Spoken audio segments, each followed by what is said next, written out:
సీతాపదం శ్రీలక్ష్మణార్యుగం సంశ్రయే దేవి దేవయే. ఓమస్మద్గురుభ్యో నమః. భక్తామృతం విశ్వజనానుమోదనం సర్వార్ధదం శ్రీ షడ్గోపవాङ्మయం సహస్రశాఖోపనిషత్ సమాగమం నమామ్యహం ద్రావిడ వేద సాగరం திருவழிதினாடி என்னும் தென்குருகூர் என்னும் மறுவினியவன் பொருணல் என்றும் அருமறைகள் அந்தாதி செய்தான் அடியனையே எப்பொழுதும் சிந்தியாய் நெஞ்சே தெளிந்தோ மனத்தாலும் வாயாலும் மண்குருகூர் பேணும் இனத்தாரை எல்லாதிரைஞ்சேன் தனத்தாலும் ஏதும் விரைவிலேன் என் தை சடகோபன் பாதங்கள் யாமுடைய பத்து எந்த பெருங்கீர்த்தீர மானுசமனிதன் வாயந்த மலர்பாதம் வணங்குகின்றேன். ஆயந்த பெரும் சீரார் சடுகோபன் செந்தமிழ் வேதந்தரிக்கும் பேராத உள்ளம் பெறா வான் திகழும் சோலை மதுரங்கள் வன்புகழ் மேல் ஆன்ற தமிழ் மறைகள் ஆயிரம் என்ற முதல் தாய் சடுகோபன் மயம்பால் வளர்த்ததாய் ராமானுசன் மிக்க விரை நிலையம் நெய்யாமுயர் நிலையம் தக்க நெறியும் தடையாகி தொட்டியலும் போஷ்வினையும் வாழ்வினையும் ஓதும் குருகை அருகோன் வேதத்தியல் நம்மாழ்வார் திவ்ய திருவடிகளே சரணம். எம்பெருமானார் திவ்ய திருவடிகளே சரணம். ஜெயர் திவ்ய திருவடிகளே சரணம். ஓம் அஸ்மத் குருப்யோ நமः. జయ శ్రీమన్నారాయణ. భాగవత గోష్ఠికి దాసోహాలు సమర్పిస్తూ నమ్మాళ్వార్ల దివ్య ప్రబంధంలో తిరువాయిమడిలో అద్భుతమైనటువంటి స్వామి యొక్క విజయ వృత్తాంతాలని చాటేటువంటిది. దాన్ని గనక అనుసంధానం చేసుకుంటే మనకి జీవితంలో విజయాలను ఇచ్చేటువంటిది అని పెద్దలందరూ నిరూపించినటువంటి అద్భుతమైన దశకము ఆర్యయ అనేటువంటిది 7వ పదిలో 4వ దశకం. అందులో మనం మొదటి పాసురంలో సగం పైన చెప్పుకున్నాం, చివర ఉన్నాం. ముందుగా పాసురం. ఆర్యజ செங்கும் வில்லும் யஜ திசைவாழியஜ தண்டும் வாழுமெஜ அண்டம் மோழையஜ முடிபாதமஜ அப்பன் ஊழியஜ உலகம் கொண்டவாரே. ఇది పెరుమాళ్ళ యొక్క పంచాయుధాల వైభవాన్ని చెప్పేటువంటిదిగా మనం నిన్న చెప్పుకున్నాము. ఇందులో వ్యాఖ్యానంలో మనం 7 వ్యాఖ్యానంలో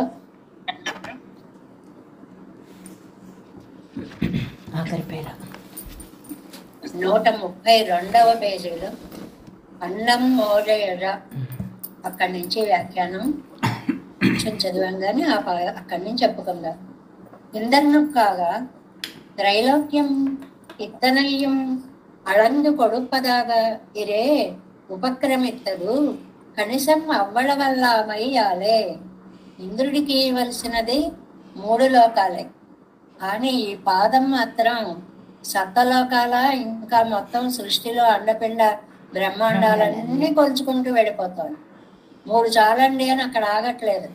అది అలాగ అండకటాహం అంటే ఇది వెళ్ళి మొత్తం అండాల యొక్క గోడలని తాకేదాకా ఈ పాదం వెళ్ళిపోయింది. అండకటాహత్తిలే తిరువడి సెండ్రు, అక్కడ దాకా ఈ పాదం వెళ్ళిపోయింది. ஒன்மிகையில் புனலு உருவி ஒரு கால் நிற்பாயங்கற்படியே கீழில் அண்டகட்டாகத்தையோ உருவி நிற்க கீழில் ஆவரண ஜலம் மேலே ஆவரண ஜலத்துக்கு நடுவே ஒரு கடல் போலே மிதக்கும் இத்தனை இரே అండం. స్వామి పాదం అండకటాహాన్ని దాటిపోయేటప్పటికీ ఆ అండకటాహానికి మరి చుట్టూ జలం ఉంటుంది కదండి. ఆ జలం పైకి ఇలా ముంచగానే నీళ్లు పైకి వచ్చినట్లుగా అండకటాహంలో జలాలన్నీ ఒక్కసారి పైకి ఎగజిమ్మేటప్పటికీ ఈ అండకటాహం ఎలా ఉందంటే ఆవరణ తుక్కు నడువే ఒక కజల్ పోలే మిదక్కు మిద్దనయ్యిరే అండం. ఒక నీటి బుగ్గలో ఒక గచ్చకాయ వేస్తే ఆ గచ్చకాయ ఎలా తేలుతూ ఉంటే ఎలా ఉంటుందో అలాగా, అంటే అందులో ఓలలాడుతోంది అని చెప్పడం అన్నమాట. చుట్టూ జలము అండకటాహం అలాగా తేలుతోంది అని చెప్పడం అన్నమాట. అంతేకాకుండా ఇతనే రక్షకమాన శైలే బాధకమాన రథోయన్ అంజవేణుంబడిరే అప్పోదే కరువదల్ మోజే కుముజే. అమ్మో ఇది ఎక్కడండి, బాధపడుతుందేమో అనేలా లేదు. చాలా ఆ దృశ్యం చూస్తే ఎంతో ఆనందంగా ఉండి భయపడాల్సిన అవసరమే లేదు. ముడిపాదమిజ తిరు అభిషేక తడవం తిరువడిగల్ కిళరా. రెండు వాటి పైన కిరీటం పెరిగిపోతుంది, ఇక్కడ కింద పాదాలు పెరిగిపోతున్నాయి. ముడిమేలే పాదమెజ. ఈ ఎత్తిన మూడో పాదం ఉందే, మనం ఊహించుకోవాలన్నమాట. నాట్యం చేసేవాళ్ళు కాలు ఇలా పైకి ఎత్తితే కిరీటం దాకా ఎలా వస్తుందో అది రాశారు ఇక్కడ నంబిళ్ళయ్య గారు. ముడిమేలే పాదమెజ. ఈ పాదం ఇలా పైకొచ్చి కిరీటం దాకా ఎన్ను సొల్లువరిగల్ నృత్య లక్షణత్తు కాగా. అది ఒక నాట్య భంగిమలాగా కనిపిస్తోంది. నాట్యం చేసేటప్పుడు రకరకాల భంగిమలు, మామూలుగా దీపాలు అవి చేతుల్లో పట్టుకుని నెత్తి మీద పెట్టుకుని ఏ చేతిని ఎత్తి మళ్ళీ పై తీసి చేతులతో తీయడం ఆశ్చర్యం కాదు. పాదం తలదాకా పెంచేశారు అన్నట్లుగా అంత అందంగా ఉంది ఆ దివ్య దృశ్యము. అప్పన్ ఊழியழ మహాబలి అప్రాప్తమాగ రాజ్యం పండుగయ్యాల్ వంద కొల్లా కాలమానదు పోయి. అంటే మహాబలి ఆవేళ తనదైన భూమిని తాను ఆక్రమించుకునేలాగా అతను మొత్తం ఆ భూమి మీద ఆధిపత్యం సంపాదించాలి అని, అంటే తనది కాని రాజ్యాన్ని కూడా తాను అనుభవించాలి అనే రోజులు పోయి ఏం చేసింది స్వామి, తనదైన భూమిని తాను ఆక్రమించుకున్న రోజులు వచ్చింది అంటున్నారు. నల్లడి కాలం ఆయత్తు, మంచి రోజులు వచ్చాయి. అంటే అసలు త్రివిక్రమావతార పరమోద్దేశమే ఎవరి హద్దులలో వాళ్ళని ఉంచడము, దేవతలను గాని బలిచక్రవర్తిని గాని మిగిలిన వారిని గాని. ఆ ధర్మం అక్కడ సంస్థాపన చేయబడింది అన్నమాట. అందువల్ల నల్లడి కాలం కిళరంబడి ఆగము, చాలా మంచి కాలము, ఒక్కసారి వికసించినట్లుగా. అప్పన్ ఉలగం కొండవారే మహోపకారకనాన సర్వేశ్వరన్ లోకత్తై కొండ ఆశ్చర్యం ఇరుందపడి ఎన్నెన్నుదల్. మహోపకారకుడైన సర్వేశ్వరుడు ఎవరికి ఉపకారం ఉండి, అటు రాక్షసులకి చేశాడు, ఇటు దేవతలకి కూడా చేశాడు. ఎక్కువ ఆశపడే వాళ్ళకి అది అపకారంలా అనిపిస్తుంది. మనది కాని దాన్ని మనం కోరుకున్నప్పుడు ఇవ్వకపోతే మనకు కోపం వస్తుంది. అదే రాక్షసత్వానికి ప్రతీక అన్నమాట. అలాగే లోకాన్ని స్వీకరించిన ఆశ్చర్యకరమైన చేష్ట ఇది, లోకాలను స్వీకరించిన విధము అనేటువంటిది. ఎందుకంటే నిన్న చెప్పుకున్నాం కదా, 6 అంటే ఇది ఆశ్చర్యంగా ఉంది అని చెప్పుకున్నాం. 6 అంటే ప్రకారము అని ఒక విధం కూడా మాట కూడా చెప్పుకున్నాం. కాబట్టి లోకాలను ఎలా ఆక్రమించాడు, ఆ విధం ఎట్టిది అని ఒక అర్థం. ఆహా ఏం ఆక్రమించాడండి అని ఆశ్చర్యపోయేటువంటి విధానం ఒకటిగా చెప్పారనమాట. అన్రియే లోకత్తై కొండ ప్రకారం ఇరుందపడి ఎన్నెన్నుదల్. లోకాన్ని తాను తీసుకున్నటువంటి ప్రకారం విధానం ఏమిటో చెప్పారు. అప్పన్ ఎన్నో హృష్టరాగిరాగవుమా, నా తండ్రి. అప్పన్ అంటే తండ్రి కదండి, నా తండ్రి ఎంత చేశాడు. ఎక్కువ ముద్దు వచ్చినప్పుడు, ఎక్కువ ప్రేమ వచ్చినప్పుడు తండ్రి రావే, నా తండ్రే, నా బంగారు తండ్రే అన్నట్లుగా పెరుమాళ్ళను కూడా నమ్మాళ్ళవార్లు అప్పన్ హృష్టరాగిరాగవుమా, ఆనందంతో పలికినటువంటి పిలుపు. అప్పన్ ఇంద్రనుకు రాజ్యత్తై కొడుక్క శైలాలే ఎనక్కు సత్తయ్యే తందానెంగిరార్. ఇది నమ్మాళ్ళవార్ల యొక్క సిద్ధాంతం, అడుగడుగునా గుర్తు పెట్టుకోవాలి. నా పెరుమాళ్ళు ఎవరి కోసం ఏది చేసినా అవన్నీ నా కోసమే చేశారు అనుకోవడం నమ్మాళ్ళవార్ల అలవాటు. ఇంద్రుడికి ఇంద్రుడి రాజ్యాన్ని ఇచ్చినా కూడా అది నాకే ఇస్తున్నాడు స్వామి అన్నంతగా అప్పన్ నా తండ్రి నాకు ఎంత ఉపకారం చేశాడో అని ప్రయోగించారు అని ఆ పదాన్ని అని కూడా ఒక విశేషమైన అర్థాన్ని చెప్పారు. చాలా అందమైనటువంటి పాసురాలండి. ఆ ఛందస్సును కూడా అలా తీసుకుని ఆ మీటర్లో అది నడుస్తూ తప్పులు లేకుండా గనక చదివితే హృదయానికి ఎంతో ఆనందాన్ని ఇచ్చేటువంటి దశకంగా దీన్ని చెప్పుకుంటారండి. పాలియజ సెంగుం విల్లుం యజ దిశైవాలియజ కన్నం వాళుం యజ అండం మోలయ్యజ ముడిపాదమజ అప్పన్ ఊలియజ ఉలగం కొండవారే. ఈ సందర్భంగా ఓ మాటను కూడా గుర్తు చెయ్యాలి మీకు. మన రామకృష్ణ స్వామి వీటన్నిటినీ కూడా పెద్దలు చదివినటువంటి సేవాకాలం చేసినటువంటి బిట్స్ ని మీకు యూట్యూబ్ లో పెడుతున్నారు. నేర్చుకోవాలి, ఆపుదలలు అవన్నీ తెలుసుకోవాలి అనేటువంటి ఉద్దేశం ఉన్న వాళ్ళని ఎంకరేజ్ చేయడం కోసం అని చక్కగా ఆ ఏర్పాటు కూడా చేస్తున్నారు. వాటిని కూడా మీరు సద్వినియోగం చేసుకోండి. రెండవ పాసరం. ஆறு மலைக்கு எதிர்ந்தோடு மொழி அறவூரு சுலாய் மலை தேயின் குமொழி கடல் மாறு சிலிர்ந்து அழைக்கின்ற ஒலி அப்பஞ்சாறுபடா అముదం కొండనాంద్రే. ఇందాక పంచాయుధాలు వాటి యొక్క వైభవాన్ని చెప్పారు. ఇప్పుడేమో క్షీరసాగర మదన విజయ వృత్తాంతాన్ని ఈ పాసురంలో చెప్తున్నారు అన్నమాట. క్షీరసాగర మదనంలో ఎంత వైచిత్ర్యం అండి. 8 రూపాలుగా తాను ఉండి సహాయం చేసి అమృతాన్ని సాధించాడు అని చెప్పుకున్నాం కదండి.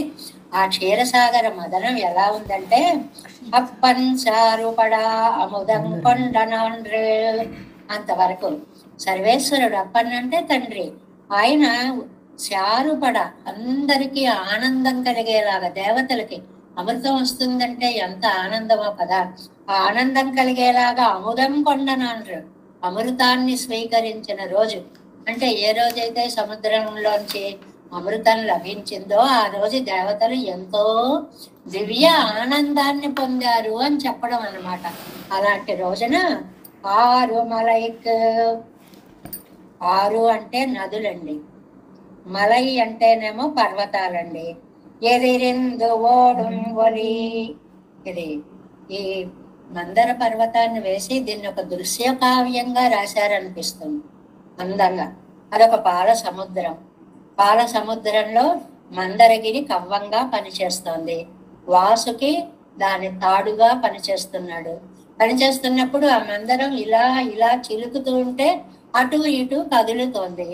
ఆ కదిలేటప్పుడు ఈ జలాలు ఏమవుతాయండి, అందులోంచి వచ్చినటువంటి అలా చిలికినప్పుడు వచ్చేటువంటి జల సమృద్ధి ఒడ్డుకి కొడుతుంది కదా. బయలుదేరింది ఒడ్డుకి కెరటాల్లాగా వస్తూ ఉంటుంది కదా.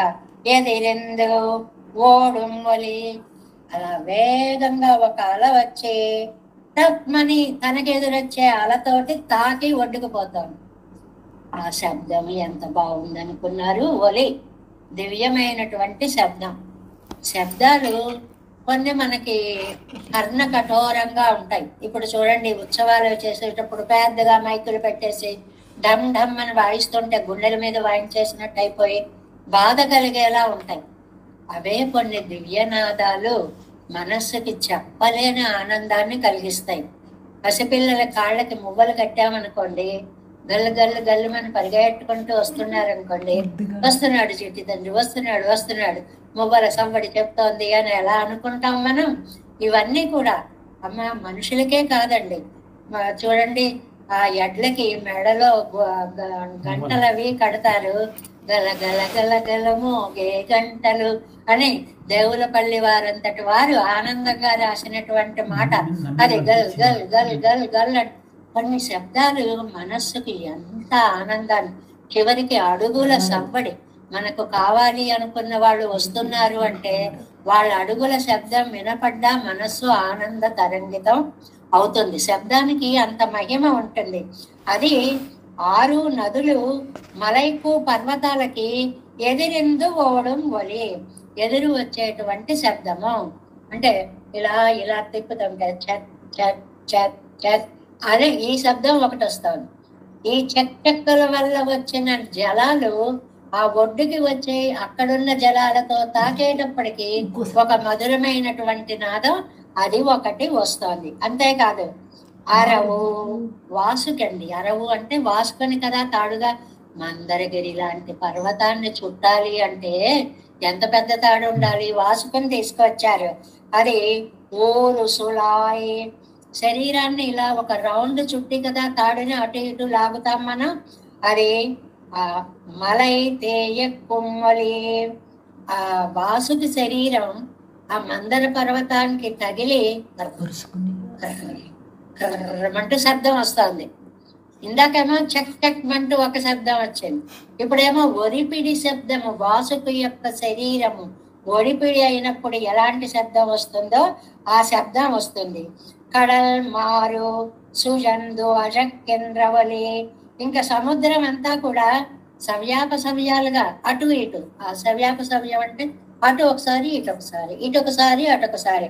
ఆ తిరిగేటప్పుడు పెరుగు చిలికేటప్పుడు కవ్వంతో గనక చిలికితే ఆ శబ్దాన్ని మనం గుర్తుకు తెచ్చుకుంటే అది ఎలా ఉంటుందో అది మూడవ శబ్దంగా అజకేంద్రవలి, ఘోషించేటువంటి శబ్దం. అంటే ఎన్ని శబ్దాలు చెప్పారండి? సముద్ర మదనం చేసేటప్పుడు ఎదుటి అలలు వచ్చి కొట్టుకోవడం వల్ల నదులు వెనక్కి వెళ్ళిపోతూ చేసే శబ్దం ఒకటి. మందర పర్వతాన్ని చుట్టూ వాసుకుని చుట్టి దాని శరీరాన్ని రాపాడించినప్పుడు కలిగే శబ్దం ఒకటి. సముద్రం క్షోభించే శబ్దం ఒకటి.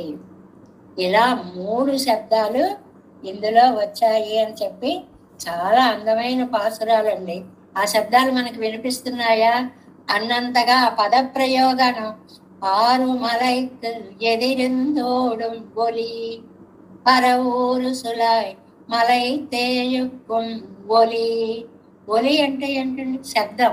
ఆ కర్ర కర్ర, చెక్క చెక్క, టప్పు టప్పు ధ్వన్యనుకరణ శబ్దాలని చెప్పేటువంటి శబ్దం అన్నమాట. కడలి మారు సుజంద అజకేంద్రవలి అప్పన్సారు పడ అమృతం కొండనాన్రే. దేవతలకు ఆనందం కలిగేలాగా అమృతాన్ని తీసుకున్న రోజు అంటున్నారు. 133వ పేజీలో చిట్ట చివరి ఒక్క లైన్లో మొదలవుతుంది. 7 పాటు సముద్ర మదన వైచత్రియై అనుసంధిక్కిరార్. సముద్రాన్ని మదించేటువంటి ఆనందాన్ని, అద్భుత దృశ్యాన్ని ఇక్కడ మనకి చెప్తున్నారు. 6 మలైకు ఎదిరింతోడిమలి கடலிலே మందరத்தை నట్టువారే కడల్ పొడి కొందళిత్. ఒక్కసారి తీసుకొచ్చి మందర పర్వతాన్ని సముద్రంలో టప్మని పెట్టేటప్పటికి అలా ఉవ్వెత్తుగా నీళ్ళన్నీ లేచాయిటండి. సహ్యం పోయి తాజందు కొడుతదు. అది అలాగా ఉవ్వెత్తున ఆ నీరు పడి ఉండేటువంటి శబ్దం. నీరానదు తాజంద విడత్తే యోడక్కడవదిరే. అక్కడ ఉండడం వల్ల, అక్కడే గిరిగరా తిరుగుతూ ఉండడం వల్ల సముద్రంలో నీళ్లు, అట్నుంచి నదుల్లో నుంచి, కొండల వైపు నుంచి ఆ ప్రవహిస్తూ వచ్చేటువంటి నీళ్లు, ఈ రెండు ఇవర్ కాలకు కాలత్రయముள்ளదెల్లాం తిరియంబడి ఇవరే వెళిచ్చిరిప్పిత్తదు. అంటే ఆ చేసినటువంటి ఆ అందమైనటువంటి స్పష్టత జ్ఞాన వైసద్యతై పన్ని కొడుతదు అన్నారు. జ్ఞాన వైసద్యం అంటే చక్కగా తెలిసేలాగా అంత క్లియర్గా వినిపిస్తున్నాయి. ఆ నదుల చప్పుడు వినిపిస్తోంది. మందర పర్వతానికి చుట్టూ ఉన్న పాము శబ్దం, ఆ రాపిడి శబ్దం, కర్ర కర్రమని ఒరుసుకుపోయే శబ్దం, దేవదానవులు పట్టుకు లాగుతుంటే చర్ చర్ చర్మనే ఈ ధ్వని అనుకరణ శబ్దాలు ఒక్కసారి జల్లు మనేలా చేస్తాయండి. ఒక రాతిని తీసుకుని నేల మీద ఇలాగా, రాయి మీద మళ్ళీ ఇలా అన్నాం అనుకోండి, ఒక విధమైన శబ్దం వస్తుంది. ఒళ్ళంతా కూడా ఒకసారి రోమాంచితం అవుతూ ఉంటుంది. ఈ చిన్న చిన్న శబ్దాలకే ఇలా అయితే సముద్రంలో పర్వతం పడినప్పుడు, వాసుకు చేత చుట్టినప్పుడు పెట్టేటువంటి చర్ చర్ శబ్దాలు ఎంతలాగా ఉంటాయి. 6 సయ్యంగళై నోకి ఎదిరేయోరికిడో సెయ్యం అరవూరు సులాయ మలైతే కొమలే ఊరు కడల్ మారు సుజై కింద్రవలి. ఊరు ఉడంబు సులాయ్ సుత్తి, పాము యొక్క శరీరాన్ని కొండకి చుట్టి. మరీ స్పష్టంగా రాశారండి వ్యాఖ్యానం, ఎంత బాగా రాశారు. పాముని తీసుకుని కొండకి చుట్టి, డైరెక్ట్ గా అయితే చిలకడం కుదరదు కాబట్టి కొండకు చుట్టి, ఇలా అనగానే చర్, ఇలా అనగానే చర్ చర్ చర్ చర్ చర్ అనేటువంటి రాపిడి శబ్దము. అది మందరத்தை కొడుకున్నట్టు తిరిగదు పోదు.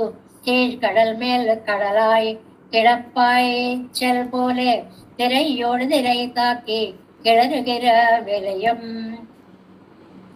అది ఎలా ఉంది అని అంటే, ఇప్పుడు మనకి ఒక మాట అన్నారు, నీరు మేర్కేరు పోగు మేర్కుత్తయ్యల్ నీర్ కీழக்கேவரை అన్నపడి కీడాపాయిచల్ మేష యుద్ధం ఆడేకన్నా గొర్రె పట్టేళ్ల యుద్ధంతో పోల్చారు శబ్దం. అది మనం చాలా రేరుగా చూస్తామనుకోండి, కానీ అవి రెండు నిలబడతాయి. పొట్టేళ్ళు రెండు ఉండి ఉండి ఉండి ఉండి ఉండి టక్ అని కొట్టుకుంటాయి. ఆ కొట్టేళ్ళకి టక్ టక్ టక్ అని శబ్దం వస్తుంది చూడండి. ఆ శబ్దం ఎలా వస్తుందో అసలు మనకి తెలియడం కోసం, ఉదాహరణలు చెప్పడం కోసం ఎక్కడెక్కడ శబ్దాలు, ఎక్కడెక్కడ ధ్వని అనుకరణాలు ఎలా తీసుకొచ్చారో చూడండి. తిరయ్యోడు తిరయితాకి కిడరిగిరి విలయం అప్పన్ ఉపకారకన్ శారుపడ కడలిల్ నీరు కోదాంబడి ప్రయోజనానామృతముండాగా ఈ నీళ్ళని ఈ పాలని వీటిని చక్కగా మదనం చేస్తే వచ్చేది అమృతం. అందువల్ల శారుపడ ఆనందం. ఎందుకని ఆనందం? అమృతం లాంటి రస పదార్థము బయటపడుతోంది అని దేవతలకి ఆనందం అన్నమాట. శారెండ్రు ఉత్సవమాయ్ పండగ వాళ్ళకి, మామూలుగా కాదు. దేవజాతికు ఉత్సవం ఉండాం పడియాగ ఎన్నుదల్, దేవతలందరికీ ఆనందం కలిగేలాగా శారుపడ విషవుపడ ఎండ్రుదల్.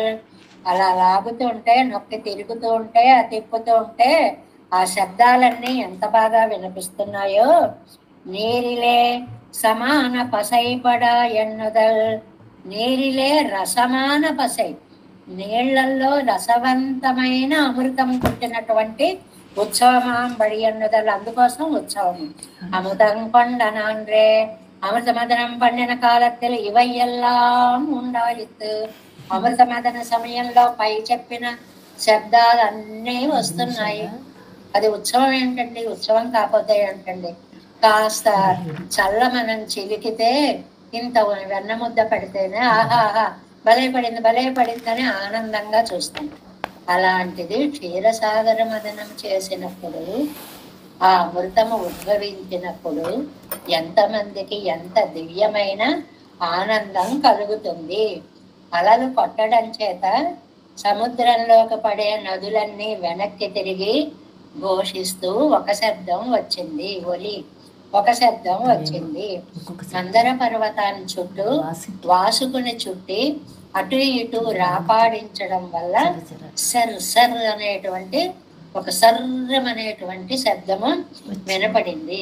దీనివల్ల సముద్రము యొక్క ఘోష అనేటువంటి శబ్దము వినపడింది అని 3 రకాల శబ్దాలని ఈ పాసురాలలో, మరి చిన్న చిన్న మాటలతోటి పెద్ద పెద్ద విజయ వృత్తాంతాలని ధ్వను అనుకరణ శబ్దాలతో మనకి అందించేటువంటి నంబిళ్ళయ్య గారికి మనం ఎంత రుణపడి ఉంటామో అనిపిస్తుందండి. ఆ వ్యాఖ్యానాన్ని కానీ, ఇటు ఆళ్వార్ల యొక్క పాసురాలని కూడా చూసుకున్నప్పుడు.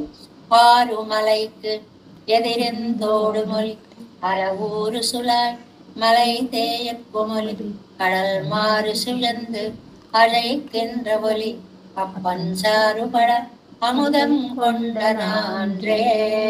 ఇలాగా సముద్ర మదన వైచిత్రిని ఇక్కడ చెప్తే, 3వ పాసురంలోకి వెళ్ళేటప్పటికి వరాహావతార వృత్తాంతం, అండభిత్తి నుంచి భూమిని ఉద్ధరించిన మహా విజయ గాథ. ఒకదానికంటే ఒకటి రసవత్తరమైనటువంటి ఘట్టాలను తీసుకున్నారు. మహావరాహ వృత్తాంతం 3వ పాసురంలో చెప్తున్నారు. నాండ్రిల ఏழ்மண்ணும் தானத்தவே பின்னும் நான்றில ஏழ்மலை தானத்தவே பின்னும் நான்றில ஏழ்கடல் தானத்தவே அப்பன் ஊன்றி இடந்து ఏట్రిల్ కొండ నాళే. ఇందులో ఆ పదాలు నాండ్రిల చలనము లేకుండా, అది చెలిస్తోంది కానీ మనకి చెలించినట్లు కనపడదు. ఇప్పుడు భూమి తిరుగుతుంటే మనకి ఎలా తిరుగుతోందని తెలియట్లేదో, అలాగా ఏమీ డిస్టర్బెన్స్ ఉండదు అని చెప్పడానికి.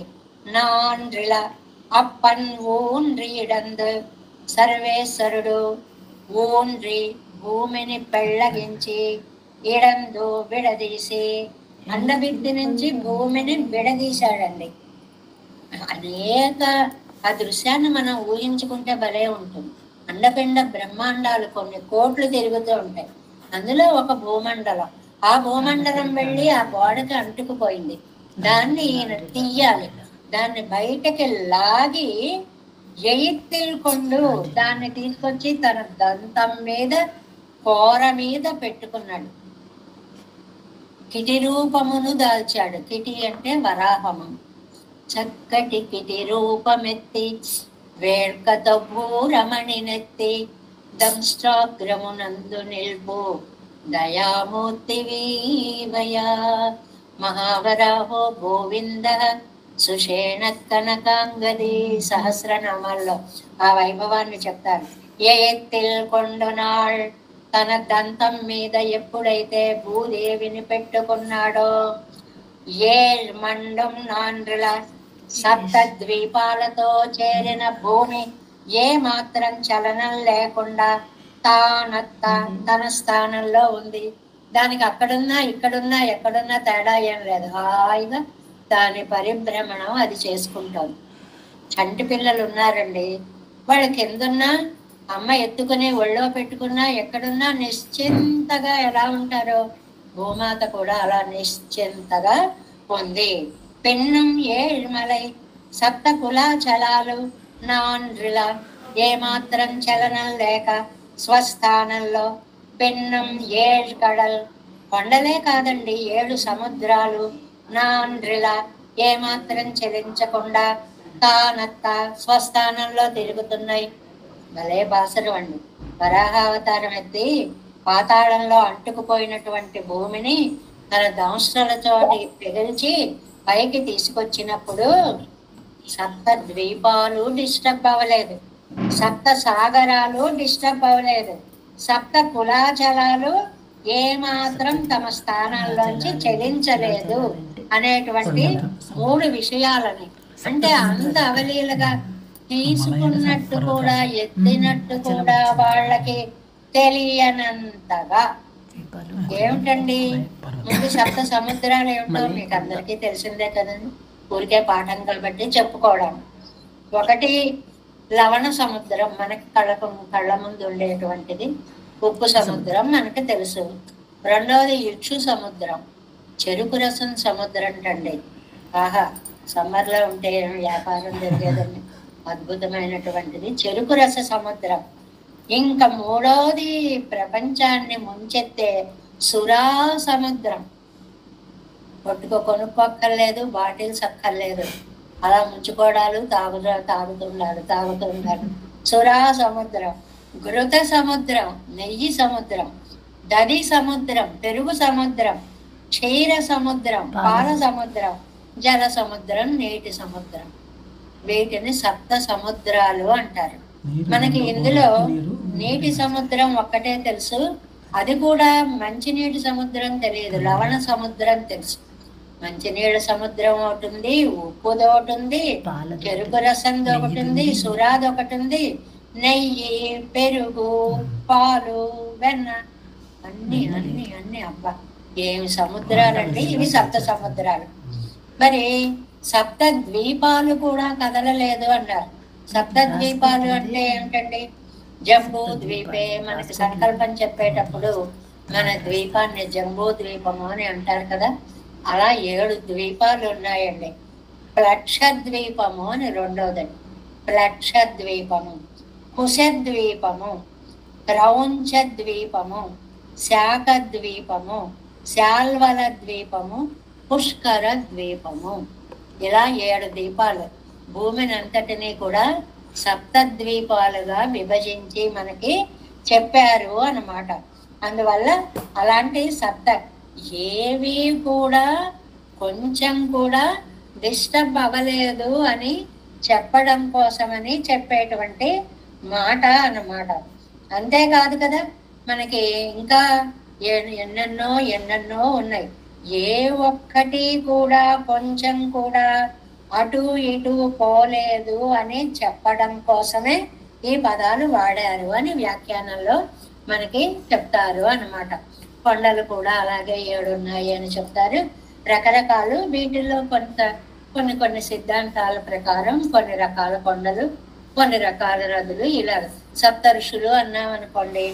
మామూలుగా మనం కశ్యపుడు, అత్రి, అంగీరసుడు, కౌశికుడు, వశిష్ఠుడు, భృగువు, అగస్త్యుడు ఇలా అంటాం. కొంతమంది కాదండి ఇంకొక ఆయన్ని చేర్చాలండి అంటారు. వీటిల్లో పాఠాంతరాలు ఉండొచ్చు కానీ మొత్తానికి కించిత్ కూడా నాండ్రిలా చలనం అనేటువంటిది లేకుండా పోయింది అనే మాటని చెప్తున్నారు. వరాహావతార వృత్తాంతాన్ని 135వ పేజీలోనండి. ఇది மூன்றாம் பாட்டு. மகாவராகவதார விருத்தாந்தத்தை அனுசந்திக்கிறார். நான்றிலா 7 மண்ணம் தானத்தவே 7 భూమియం నాలాదపడి ఎడుక్కై. ఏ మాత్రం కూడా సప్తద్వీపవతి అయిన భూమి వ్యాకులం చెందకుండా కదలకుండా ఉంది.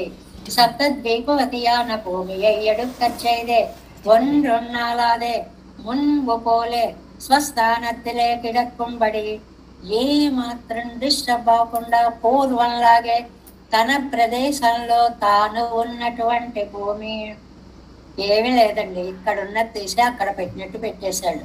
పెట్టినట్టు ఇక్కడ ఉన్న వాళ్ళకి తెలియదు, ఎత్తినట్టు తెలియదు, పెట్టినట్టు తెలియదు. అంత వైచిత్రి ఆ తీయడంలో పెట్టడంలో ఉన్నటువంటిది అని. ఇవన్ பெரியானை தொழிலை செய்யானற்கச் செய்தேயம் முன்பு போலே ஒரு குறையరా உண்பாడు ఉరుప్పారాయి చెల్లుగరపడి. ఇది ఒక అతిమానుషమైనటువంటి చేష్ట. అతిమానుష చేష్టలో భూమి ఉద్ధరణం చేస్తుంటే భూమిని పైకి తీసామనుకోండి, భూకంపం వచ్చినట్లుగా అన్ని ఇక్కడ అటు ఇటు అలా చల్లా చెదరైపోతాయి కదా. ఏమీ లేదు, కొంచెం కూడా చల్లా చెదరు. ఎవరికి వాళ్ళు హాయిగా ఆధారమానవన్ కూడా నెక్కయ్యాలే.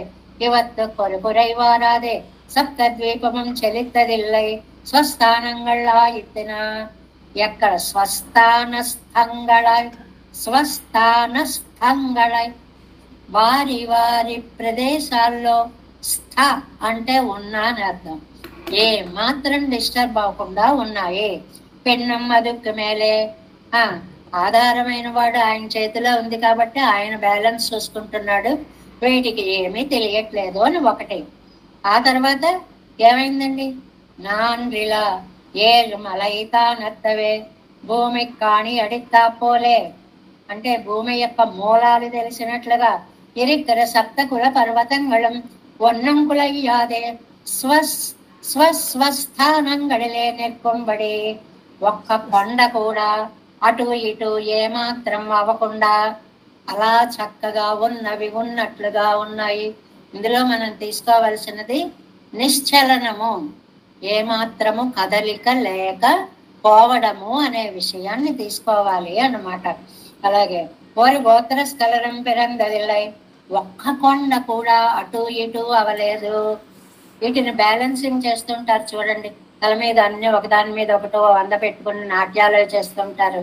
ఆ ఏకాగ్రతని ఇక్కడ మనం ఒకసారి భావించుకుంటే అసలు ఈయనకి అదొక పనే కాదు, అవలీలగా చేసి పాడేశాడు. పిన్నం పిన్నం ఒన్ను వరు గరికరదు కరుత్తు యువతిలేవరు వ్యాపారం అమయ్యం కిడేరే. పిన్నం అసలు కొండలు కఠినంగా ఉంటాయి కదలవనుకుంటారేమో, అలా కాదండి. అవి రాళ్ళు కాబట్టి కదలలేదనుకోద్దు, నీళ్లు కూడా కదలలేదండోయ్. அதுக்கு மேலே இவையும் செய்தானங்கைக்காக நான் ఇలా ఏ కడల్ తానత్తవే నీళ్లు మరి చల్లా చెదరే అయిపోవండి, అవి కూడా కదలలేదు. అవైతాన్ కాఠిన్యత్తాలై కులయ్యాదేయులెందెన్నవు మామిరే. ఆ కొండలు కాబట్టి రాయి కాబట్టి కదలలేదనుకోకండి. అదువి మెల్లయ్యిరే ఇదుప్పు ద్రవ్యమిరే జలం. అలాంటిది కాదు కదా, ఇది ద్రవ్యం పరుగు పెట్టేటువంటి నీరు కలిగిన పదార్థం కదా నీళ్ళంటే. అది కూడా ఏమాత్రం కదలలేదు. அதுவும் ஸ்வஸ்தானத்திலே கிடக்கும்படியாக అవి కూడా అవత్తిన్ కాఠిన్యము ఇవత్తిన్ ద్రవ్యత్వం అప్రయోజకం. అద్భుతమైన లైన్. కొండల యొక్క కాఠిన్యం గాని, జలాల యొక్క ద్రవత్వము అంటే ప్రవహించే స్వభావము గాని అప్రయోజకం. వాటి లెక్క లేదు ఇక్కడ, వాటి వల్ల ప్రయోజనం లేదు. పరమాత్మ అఘటిత ఘటన సమర్థుడు. అఘటిత చేయలేని వాటిని ఘటన చేసి చూపించగలిగిన సమర్థుడు. చాలా అందమైన వ్యాఖ్యానమైన లైన్ అండి ఇది. అవత్తిన్ కాఠిన్యం ఇవత్తిన్ ద్రవ్యత్వం అప్రయోజకం. వాటిల్లో కాఠిన్యం గాని వీటిల్లో ద్రవత్వం గాని లెక్కే లేదు, ఉపయోగం లేదు, నిరుపయోగం. పరమాత్మ దేన్నైనా ఒకేలా చేస్తాడు. గోవర్ధనగిరి ఎత్తినప్పుడు అంటారు, రాళ్లవాన కురిపించాడు కాబట్టి కొండనెత్తాడు, మామూలు వాన కురిపిస్తే సముద్రాన్ని కూడా తెల్లకిందులు చేసేవాడేమో అంటారు భాగవతంలో. అలాంటి వాడు అని అర్థం. అవన్ తిరువళ్ళ కరుత్తయాదన్రు అదువే కార్యకరమావదు ఎంగై. ఆయన అనుకుంటే ఏదైనా కూడా చేయగలుగుతాడు. ఆయన సంకల్పించాలే గాని ఆ సంకల్పానికి అసాధ్యమనేటువంటిది ఏది కూడా ఉండదు. అவை ఇప్పటికి కిడక్కిరదు. అవన్ అవహితనాయి కొండు రక్షింబోదో ఎండ్రు. ఏమండి, ఆ ఏకాగ్రత కోసం దృష్టి అంతా దాని మీదే పెట్టేసుకుని కాన్సన్ట్రేట్ చేసేసి బాగా పడిపోతుందేమో అని అలాగ టెన్షన్ ఫీల్ అవుతాడండి పెరుమాళ్ళు. ఊండ్రీడందైతు కొండనాళే ఊండ్రీతు కొండనాళే పెళ్ళగించి విడదీసి తన తమ్మి పెట్టేసుకున్నాడు. తక్కువని తీశాడు అంటే అవలీలగా చేసి పడేశాడు. మనం ఏదైనా పడిపోకుండా తీసుకెళ్ళాలి అంటే అదేదో సినిమాల్లో చూపిస్తాడు, జాగ్రత్త జాగ్రత్త అని కానీ టప్మని వదిలేస్తూ ఉంటాడు. అలా చేస్తుంటారు కదా. అలా మనకి ఏదైనా జాగ్రత్త అనేటప్పటికి భయం వేసిపోతూ ఉంటుంది. ఏమండి, అలాగా ఆయన అంత టెన్షన్ తోటి అంత జాగ్రత్తగా అలా ఎత్తి అలా పెట్టుకున్నాడు అండి. పెకలించాడు, పెట్టుకున్నాడు, అవలీలగా చేసి పాడేశాడు. అవైతాన్ కాఠిన్యత్తాలే కులయ్యాదేవ్యన్మామరే അതുവെള്ളൈരേ ദിക്കു ദ്രവ്യ ദ്രവ്യമിരേ ജലം നദിമും സ്വസ്ഥാനത്തിലേ കിടക്കുമ്പടേ అవత్తిన్ కాఠిన్యమం వివత్తిన్ ద్రవ్యత్వమం అప్రయోజకం. వాటి కాఠిన్యంగానే వీటి జలస్వరూపంగానే ఇక్కడ అడ్డు రాలేదు. అవన్ తిరువళ్ళ కరుత్తయాదండ్రు. ఆయన సంకల్పానికి అడ్డనేది ఉండదు. అదివే కార్యక్రమానదెంగై. సంకల్పంతో ఏదైనా చేయగలడు. இவை இப்படி கிடக்கிறது. அவன் அவஹிதனாய் கொண்டு ரட்சிக்கும் போதோ என்னல் ஒன்று இடங்கை கொண்ட நாளே மறுபாடு உருவத்தை கும்படி குத்தி அன்னகித்தி என்றும் மொட்டு விடுத்து எடுத்து எடுத்து இரட்டு எய்த்திலே எய்த்தை கொண்டு వ్యాపరిత పోదు. వాటన్నిటినీ కూడా అడుగడుగు నుంచి కూడా తన దంతం మీద అడుగు నుంచి పెళ్ళగించి దంతం మీద పెట్టి చాలా అవలీలగా, అసలు అదొక పని జరిగింది అన్న భావనే లేదు. చాలా కాకతీయంగా యాదృచ్ఛికంగా అవలీలగా జరిగిపోయిందా అన్నట్లుగా ఇలా తీశాడు, అలా పెట్టుకున్నాడు, అలా నడుస్తున్నాడు అని. మన్నెల్లాం ఇడందెడెత్తు మదంగళ్ సైదు ఎంగిరపడియే. అంతా కూడా తీసుకుని దాన్ని కదలకుండా చేశాడు అని ఆళ్వార్లు చెప్పినట్లుగా అవనిప్పటి ముఖ్యమాగా రక్షిక్క పుక్కాలవై చెలుక్కుము అచలంగళోడు చలంగళోడు వాసియర స్వస్థానత్తిలే నిండ్రనా. సారం స్వంత ఒక వాక్యంలో చెప్పారు. అచలంగళోడు, అచలాలు అంటే చలం అంటే కదిలేదు, అచలం అంటే కదలనిది కొండ అని. అందుకే ద్రోణాచలము, అచలం అంటే కదలనిది, ఒకే చోట. ఒకప్పుడు కొండలు కూడా అండి ఎగిరేమిటండి, రెక్కలు ఉండేవిట కొండలకి. అసలు ఎంత ప్రమాదమా చూడండి. హాయిగా అలా ఎగురుతూ ఎగురుతూ వెళ్ళి తప్పమని ఓ ఊరి మీద వాలేవిటండి. అంతే, ఊరు భూగర్భంలో కలిసిపోయేది. అప్పుడు అందరూ మొరపెట్టుకుంటే ఇంద్రుడు వజ్రాయుధంతో వాటి యొక్క రెక్కలు ఖండించాడు. అప్పుడు ఎక్కడ పడున్నాయో అవి అక్కడ పడున్నాయి. ఇది రామాయణంలో సుందరకాండలో వస్తుంది. సుందరకాండలో హనుమ ఎగురుతూ ఉంటే, నాయన నువ్వు నా మీద కాసేపు విశ్రమించు అని ఆ కొండ అతన్ని ప్రార్థిస్తూ ఈ వృత్తాంతాన్ని చెప్పినట్లుగా వస్తుంది. ఆ కొండకి సముద్రుడు ఆశ్రయం ఇచ్చాడు అన్నమాట. కాబట్టి ఆ పర్వతం మీద విశ్రాంతి తీసుకోమని కోరాయి అని అడిగినట్లుగా అచలంగలోడు చలంగలోడు వాసియర, కదిలే వాటితోటి కదలని వాటితోటి భేదం లేదు, అవి ఇవి అని లేవు. మన తెలుగు భాషలో అది ఆ స్వస్థానత్తిలే నిండ్రణ, ఎక్కడ వాటిని అక్కడే ఉంచాడు. చాలా అందమైన పాసురం అండి. నాన్రిలా, ఈ నాన్రిలా అనేటువంటి చలనం లేదు, అది ఉయిర్ పదం అన్నమాట. అంటే ఏంటి, వేటికి ఏమాత్రం డిస్టర్బెన్స్ అనేది కలగలేదు అని సారాంశం. నాన్రు ఇలా மண்ணும் தானத்தவே பெண்ணும், நான் இள மலை தானத்தவே பெண்ணும், நான் இள கடல் தானத்தவே அப்பன் உன்னிடந்து ఏట్రిల్ కొన్న నాళే. అదంతా ఓ పదాలతోటి ఆడుకుంటున్నట్లుగా రాశారండి ఈ పాసురాలని. చూడండి, నాడు మెజ నెల నీరు మెజ, వెన్నం కోడు మెజ, ఎరికాలు మెజ, మలై కాಳು మెజ, సుడర్తాను మెజ, అప్పన్ ఊలియజ ఉలగం ఉండవునే. ఎలా రాశారో చూడండి. చిన్నపిల్లలు కూడా టక చక్కగా కంఠస్థం చేసేయచ్చు, నేర్చుకునేలాగా అన్నమాట. అద్భుతమైన దశకం.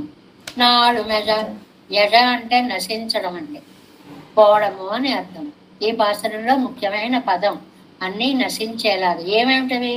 నాడు మెజ కాలం నశించేలాగా అంటే అసలు ఆ కాలానికి ఉత్పత్తి, వర్తమాన, భవిష్యత్తులు అనేటువంటి నిర్ణయమే లేకుండా పోవడం కాలం నశించడం అంటే.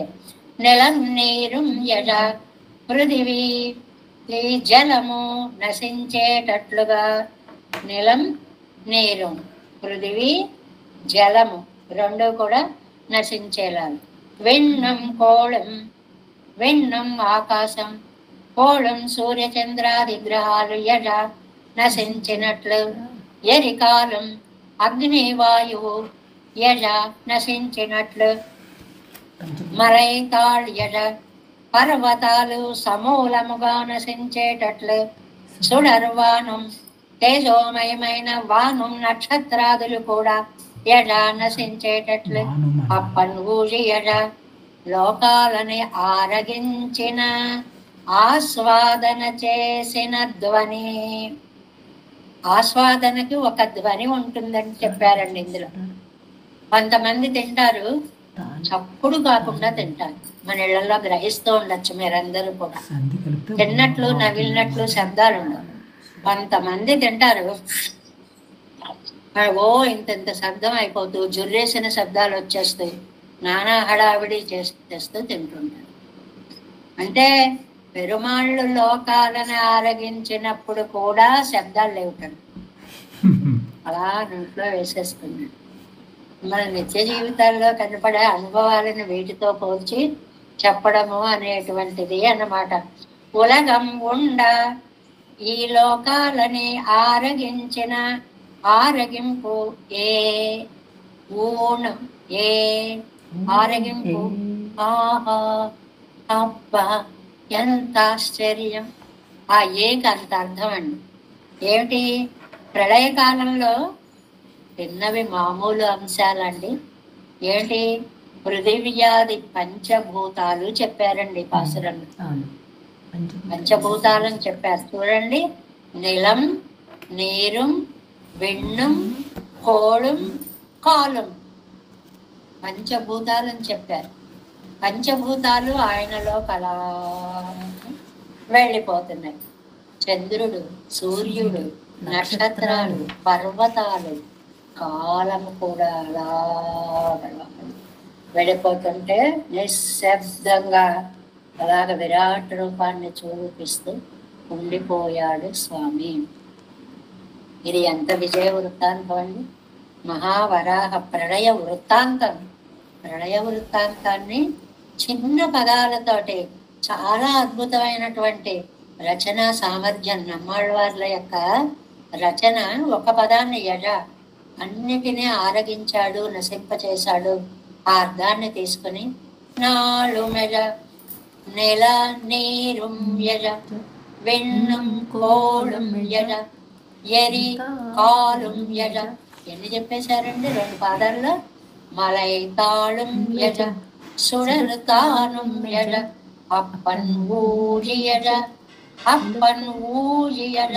లోకాలను ఆరగించేటువంటి ఆస్వాదన ధ్వని ఉలగం ఉండ ఊని ఆ లోకాలని ఆరగించే విధానం.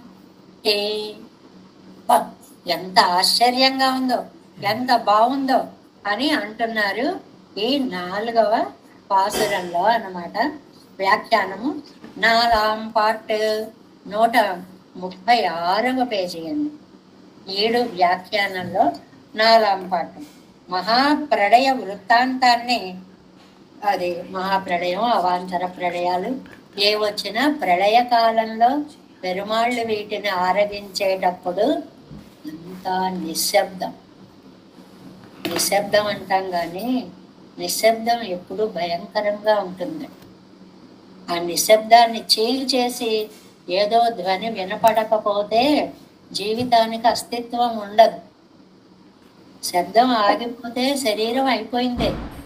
ఉచ్ఛ్వాస నిశ్వాసాది శబ్దాలు లేకపోతే అయిపోయిందే. శబ్దం ఉంటేనే పంచభూతాత్మకమైనప్పుడే ఈ శరీరము అనే దానికి అస్తిత్వం అనేటువంటిది ఉంటుంది. చాలా వేదాంతార్థాలని ఈ ప్రళయాలతో సమన్వయించి చెప్తారు. ప్రళయం అంటే మొత్తం అంతా నీటితో నిండిపోవడం అనే సామాన్యార్థాన్ని చెప్పుకున్న ప్రతి జీవితానికి ఒక ప్రళయ సమయము ఉంటుంది. అన్నిటినీ పోగొట్టుకోవడం అనేటువంటి ఒక ప్రళయ సమయం ఉంటుంది అని అంటారు. 4వ పార్ట్ 136వ పేజీ అని. మహాప్రళయத்தில் రక్షణ ప్రకారத்தை అరుళి చేయరాన్. ఇది ప్రళయం, ప్రకృష్టమైన లయం, తనలో కలుపుకోవడం. దీన్ని మనకి వేదాంత శాస్త్రం ఎంత అందమైన అర్థాన్ని సమన్వయిస్తుందంటే, ఆ జలాల్లో కొట్టుకొని పోకుండా వాటన్నిటినీ తల్లి బిడ్డని అప్పున చేర్చుకున్నట్లు తనలో చేర్చుకున్నాడు, రక్షించాడు. ప్రళయం అయిపోయాక మళ్ళీ బయటకి తీస్తాడు. శ్రీభాష్య సూత్రాలు ఉన్నాయి కదండి, వస్తుంది ఇక్కడే. అత్తా చరాచర గ్రహణాత్వం అని వస్తుంది. ఆరగించడం వల్ల, చరాచరములను ఆరగించడం వల్ల అత్త అన్న పేరు వచ్చింది. అత్త అని పిలుస్తూ ఉంటే ఈ అత్తాకి అర్థం ఏంటంటే స్వామి అని ఒక అర్థం అండి. అన్నిటినీ గ్రహించగలిగిన వాడు శ్రీభాష్య సూత్రార్థం అండి. చరాచర గ్రహణము అన్నిటినీ కూడా శారీరక మీమాంసా శాస్త్రం చెప్తుంది మనకి విశేషార్థాన్ని. చరాచరాలన్నిటినీ కూడా స్వీకరించగలిగిన వాడు. గాంభీర్యం అండి అది. మన తత్వాలు ఏమిటి? ఇంత ఉంటే ఆకాశం, ఇంకా మనకంటే ఎవరు లేరు. ఇంత వస్తే పాతాళం, మనకంటే బాధపడే వాళ్ళు లేరు. ఇది కాదు. స్థిరత్వం, స్థిత ప్రజ్ఞత్వం, చరాచర గ్రహణాత్. ఈ సూత్రంలో జీవిత వేదాంతాన్ని జోడించి చెప్పారు అంటుందండి శ్రీభాష్యం. నీకు ఎంత ఆనందం వచ్చినా, నీకు ఎంత దుఃఖం వచ్చినా కంట్రోల్ చేసుకోగలిగిన మానసిక స్థితిని అలవాటు చేసుకో. ఎంత అద్భుత వేదాంతం అండి అది. సాధ్యం కాదు, ఇదేం మాటలు కాదు, కబుర్లు కాదు. ఆనందం వస్తే పొంగిపోతాం, దుఃఖం వస్తే కుంగిపోతాం. పొంగచ్చు కానీ అందులో ఎక్స్ట్రీమిటీస్కి వెళ్ళకూడదు అని. బ్యాలెన్స్ అనేది ఉండాలి అని. ఓహో, పరమాత్మ దయ వల్ల ఇవాళ ఇంత ఆనందమా, ఈ దుఃఖాన్ని కూడా పరమాత్మ అనుగ్రహించాడా అనుకోవాలండి. అది అనుకోవడం ఎంత కష్టం అండి. అది దాన్ని నేర్చుకోమంటుంది శాస్త్రం. மகாபிரளயத்தில் ரட்சண பிரகாரத்தை அருளி செய்கிறார். இப்போது இருக்கிறா போலே மார்க்கண்டேயன் திருவயத்தினுள்ளே ஒன்றும் அறியாதே இருக்க கண்டான் என்கிற புராணானுரூபமாக அவாந்தர பிரளயத்தை இவ்விடத்தை அருளி செய்கிறாராகவுமாம் ఎన్ అరుళి చేయవర్. ఇది చాలా బాగుందండి. ఏంటంటే ఇది ప్రళయాలు 2 రకాలు. మహాప్రళయము అని ఒకటి, అంటే అవాంతర ప్రళయము అని ఒకటి. ఇప్పుడు మనం చూస్తున్నామండి, ఆ మధ్య లోకం అంతా ఎలా మునిగిపోయిందండి, వరదలు అవి వచ్చి.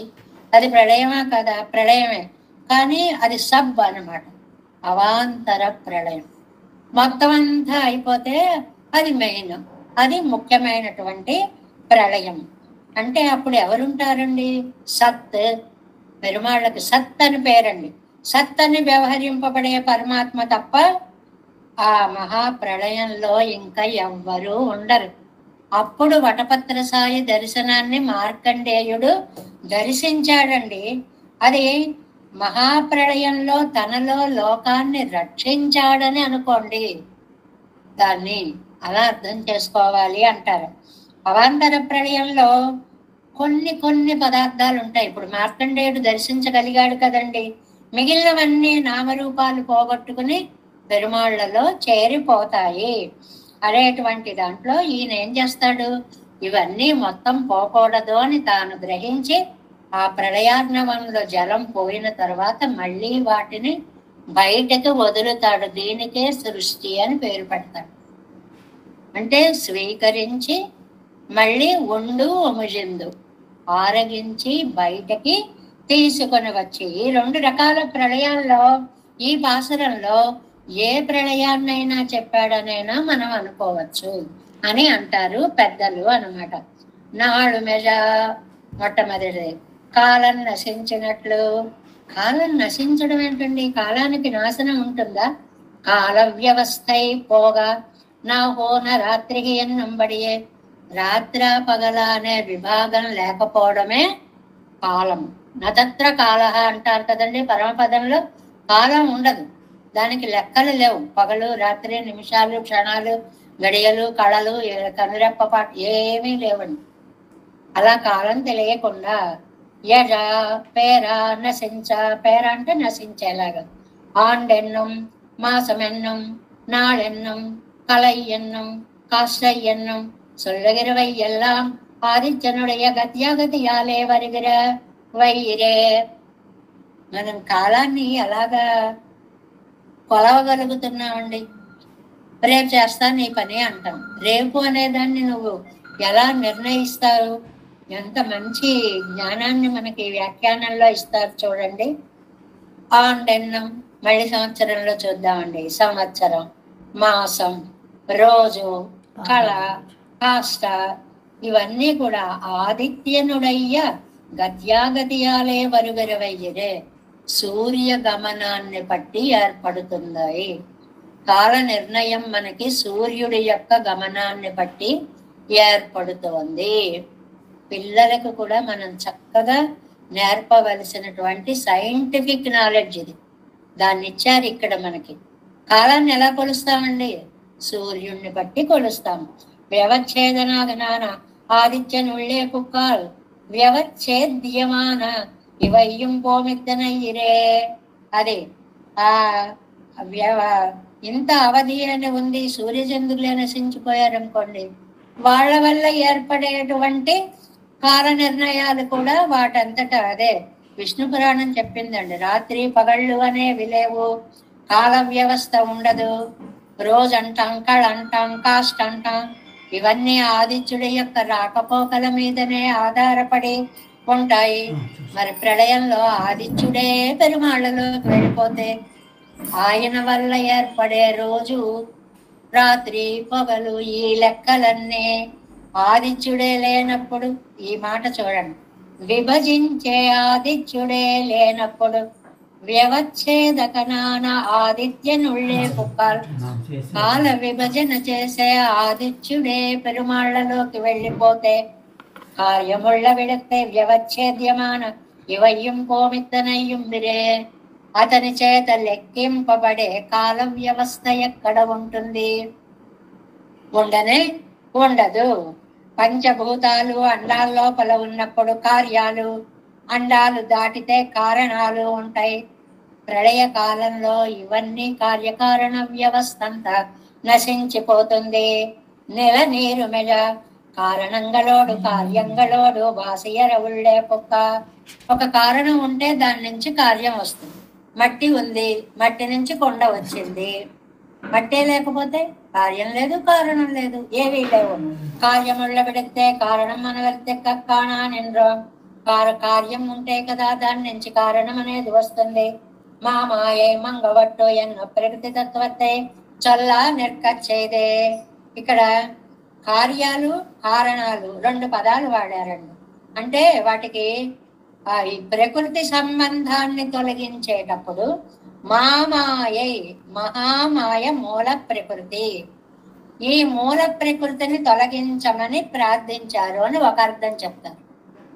రెండోది ఆత్మను ఆవరించి ఉన్న ప్రకృతిని తొలగించు అని ఒకటి చెప్తారు. ఇక్కడ ఒక మంచి వేదాంతార్థం చెప్తారు. ప్రకృతి తత్వத்தை சொல்லானிற்கச்செய்தே இங்கு உயிரை பிரிகிறது என்று சொல்லானின்னாரே, இது தான் காரணத்திலே போகாமை காக்கா ఉయిరై పిరగిరుది ఎంగిరార్. చేతన సంసృష్టయ్యాన ప్రకృతిಯನ್ನು తోత్తుగైకాగా. చాలా అందమైనటువంటి అర్థం అండి. మామాయ, మహామాయ. నాయన ఈ ప్రకృతిని పోగొట్టు అంటే మూల ప్రకృతినే పోగొట్టు అని ఒక అర్థం. నాకు ఈ సంసార బంధాన్ని పోగొట్టు అనేటువంటిది ఆత్మను ఆవరించినటువంటి ప్రకృతిని పోగొట్టి నీలో చేర్చుకో అంటే కారణమైన ప్రకృతి కాదు, కార్యమైనటువంటి ప్రకృతి. ఒకే పాసురంలో 2 సార్లు ప్రకృతిని పోగొట్టమని అన్నారండి. ఇందులో ఈ ప్రకృతిని పోగొట్టు అన్నప్పుడు మూల ప్రకృతిని పోగొట్టు అని అర్థం చెప్పుకోవాలి అనే అందమైనటువంటి అర్థాన్ని చెప్పారు. వెన్నుంగోళెంగుమెల ఆకాశముంగుళ్ళ గ్రహంగళం ఎన్నో. ఆకాశాన్ని, అందులో ఉండేటువంటి గ్రహ రాశిని, ఎరికాలు మెజ, ఎరికాలు అగ్నితత్వము వాయుతత్వము పోగా, అగ్నితత్వము వాయుతత్వము పంచభూతాలు అని చెప్పుకున్నాం కదండి. అవన్నీ కూడా తేజోమయమైన నక్షత్రాదులన్నీ పోగొట్టు, వాటన్నిటినీ కూడా నువ్వు ఆరగించేస్తున్నాడు. యజ అంటే నశించుట, మలై తాళునట, పర్వతంగళ్ళడియోడే పరిందుళ్ళే పుగా. పర్వతాలు సమూలంగా ఆయనలోకి వెళ్ళిపోతున్నాయి. ఈ దృశ్యాన్ని మనం ఏ సినిమాల్లోనూ విశ్వరూప సందర్శనాన్ని చూపించినటువంటి ఘట్టంలో అన్నీ ఆయనలోకి అలా ఎలా వెళ్ళిపోతున్నాయో ఊహించుకోవాలి అన్నమాట. వేరు కురుతోడే నెక్స్ట్ పేజ్. పర్యా పర్వతాలు సమూలంగా సుడరుతాను మెజ ఏంటి అనుక్తమాన తేజస్తత్వంగళం ఉళ్ళే పొగ. చెప్పినవి కొన్ని చెప్పాం, చెప్పని తేజోరాశులు కూడా సూర్యుడే కాదు, చంద్రుడే కాదు, నక్షత్రాలే కాదు, కాంతి పుంజాలే కాదు, అన్ని అతనిలో ప్రవేశిస్తాయి. అప్పన్ ఊజి యజా, ఊజి శబ్దం, ఇది గుర్తుపెట్టుకోండి. ఊజి అంటే శబ్దం. అవన్నీ ఆరగించేటప్పుడు చెప్తున్నాం కదండి, మనకు అర్థమయ్యే ఉపమానాలు చెప్పుకోవాలంటే ఏ చారో చాలా బాగుందని తాగుతూ అంటారు. దాన్ని జుర్రుతారే, జుర్రే శబ్దం అన్నమాట. శబ్దం యజావెన్నదు తోత్తయంత్రపడి ఇవన్నీ కూడా చేస్తుంటేట ఇంతలాగైనా ఏ మాత్రం శబ్దము వినిపించకుండా అవలీలగా ఆరగించేశారు. అక్కడ సందర్భం కాదు కానీ అన్నం తినడం ఒక కళ అని చెప్తారని. కొంతమంది తింటుంటే పక్కన కూర్చొని తినలేం, చాలా భయంకరంగా చేసే శబ్దాలు అలాగే ఉంటాయి, కలిపే పద్ధతులు అలాగే ఉంటాయి, నోట్లో పెట్టుకునే పద్ధతులు అలాగే ఉంటాయి. చాలా సంస్కారవంతంగా ఆరగించాలి అని చెప్తారు ఆ కళల్లో, ఆ శాస్త్రాన్ని చెప్పినప్పుడు. ఎందుకంటే ఇగో పెరుమాళ్ళు ఇంతింత పెద్దదాన్ని ఆరగించినా కూడా అణువంత శబ్దం కూడా ഇതന്നమాట. ഈ ശബ്ദം യജാവെன்றதோதா தேன்றபடி ஓரோ க்ஷோபங்கள் உண்டானால் நம்முடைய அடையாளந்தானுக்கு உள்ளே புகம் போது திருவாகலில் பிறக்கும் ஆரவாரம் போல திருவயத்தில் புகுகிறது போது ప్రాణిகளுக்கும் ఉండాన సంభ్రమధ్వనిகள் కిళరా. ఊయజ అంటేట ప్రళయంలో సమస్త చేతనాలు భగవంతుడి గర్భంలోకి వెళుతూ ఉండేటప్పుడు ఆ సంభ్రమ ధ్వని ఎలా ఉంది అంటే నమ్మిళ్ళ గారు భలే చెప్పేవారండి. శ్రీరంగ దేవాలయంలో ప్రజలు వెళ్ళేటప్పుడు ఆ కోలాహలం ఒకటి వినిపిస్తుంది. మనం దానికి ఇది శబ్దం అని చెప్పలేం. గలగల గలగల రావాలు వినిపిస్తాయి, ఘోష వినిపిస్తుంది, అక్షరం ఏమిటో చెప్పలేం మనం. అది ఎలా ఉందో అలాగా అందుకే ఇవత్తై ఉరింజిగిరి పోదై ధ్వని కాన్, లోపలికి వెళ్ళే ధ్వని ఎన్నమ్మాళ్ పణిక్కుంబడి ఎన్నరళి చేయవర్. వీటన్నిటినీ లోపలికి పంపుతున్నప్పుడు స్వామి నోట వెలువడలేదే ఆ ధ్వని అని అమ్మాళ్ళు చెప్పేవారట. అంటే ఎంత తాగినా శబ్దం కాకుండా తాగడం అనేటువంటిది అన్న. అతాల్ నినైక్కిరదు ఈశ్వరత్వ పెడలరాన్రియే పత్తుం పత్తాగా శాశ్రిత రక్షణమాయాయ్ ఎరుక్కబడి ప్రళయకాలంలో లోకాలని ఆరగించడము అనేటువంటిది స్వాశ్రిత రక్షణగా మనము తీసుకోవాలి అనేటువంటి దాన్ని ఇందులో మనకి చెప్పారు. దేన్నైనా మన లౌకికమైన విషయాలకి అన్వయం చేసుకోవాలి. సాపాటు ఎంత డీసెంట్ గా చేయాలో చెప్పారా అనిపిస్తూ ఉంటుంది ఆ వ్యాఖ్యానం వినేయటం. అదో పెద్ద విషయం అండి, విషయమే. మీరు చాలా 10 మందిలో కూర్చున్నప్పుడు ఇండీసెంట్ గా తింటే బాగుండదండి. మీకు ఎంత ఇష్టమైనా సరే ఒక ఆకలితో వచ్చి ఏదో ఒక పోలిక ఉంది అనకూడదు, అలాగే తినేసినట్లుగా ఉండకూడదండి. అది కూడా డీసెంట్ గా ఉండాలి. అది కూడా వ్యాఖ్యానంలో ఒక వ్యాఖ్యానంలో అది సంస్కారమైన సాపాటు గడాలి, సంస్కారవంతమైనటువంటి సాపాటు చేసినట్లుగా అంటారు. అంటే సాపాటు చేయడం కూడా అంత బాగుండాలి. నాడు మెజ నిలనీరు మెజ వెన్నం కోడు మెజ ఎరికాలు మెజ మలైతాడు మెజ క్షురత్తారు మెజ పప్పనూలియజ ఉలగం దేవేశం గౌరనాథన్నతీతమన సంపర్మనాభందమేశం లోకార్యం కృష్ణయుగ్మేన జనగమసలో యోగి భట్టారి కవచం గోవిందం పూర్ణనాథేన సర్కుల్ కేసేంద్ర శత్రుం యతీంద్రం మాలాదుర్యామనార్యో మమరతిరే రామపద్మాక్షనాథం తిరువరుణ్మాల్ సేన మగరి సడగోపన్నారు మడక్కాల్ నమ్మి చంద్రమాళ వందారు కుమారాదరల్ వేదార్థమనేరు కన్నట్టముడయ్య నమ్మిళ్ళి கைகொண்டருடம் திருமலை ஆழ்வார் பதங்கள் முன்னங்கள் சேரந்தர்வே நமஸ்தே வராஜாய் சிதம்பிராமணி வாசனே ராமானுஜாரதாசர் சுதாய் குணசாரனே நமஸ்தே சைலம் வந்தே நகர ஜன்மனே பிரசாதரத்த கர்ம பிராப்தி கைங்கர்ய சாரணே ஸ்ரீசைலேஷ தயாபாத்ரம் தேவச்சாதி குணாம் வேதேந்திர பிரவணம் வந்தே ரம்யஜாமாதரம் வார்த்திவான் பாரியவன்மாரும் திருவாய்மொழிப்பருளை மாநத்தோலேரும் படுவரைக்கும் சேசலிடம்